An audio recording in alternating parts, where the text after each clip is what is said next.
Child care coming at a bigger cost. State requirements and parents' demands making it harder for preschools to stay afloat. Better programs and more qualified teachers sounds good, but as News 5's Kevin Barry tells us, it costs money that the programs tell us they just don't have. When Jamila Pace looked for a preschool for her 3-year-old son, well, I wanted a lot of things. The list was long, but not different from what most other parents would want. I wanted him to learn, and I wanted, to be able to go to work, know he's somewhere safe, and he's learning close to where I work.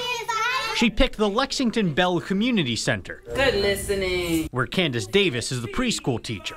You see how it was. You just come in and not know you're going to have a rough day. Wrangling kids is only part of the problem. Parents ask for better programs, and the state's Step Up to Quality star ranking program drives up the costs. Most of the time in early childhood, now people are running deficits in their early childhood centers because of keeping quality, keeping teachers. Lexington Bell Executive Director Luann Peters says her program ran at a deficit for 3 years while they got on board with the state standards. It grades preschools on the education of its teachers, staff-to-kid ratios, and what kids do during the day. Lexington Bell's 4 out of 5-star rating helped attract Jamila. I know that they're handling their business and doing a good job. John Carroll's Dr. Annie Moses says these state standards can be helpful. She runs John Carroll's early childhood development program and says one downside is there's not always a clear path for how preschool facilities will meet the new goals. And that we're allowing appropriate funding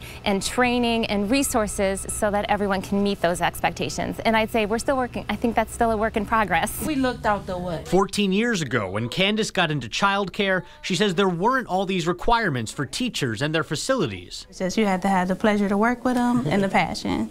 So now it's more, paperwork with it. Those changes mean each child costs at least $125 a week to send them to Lexington Bell.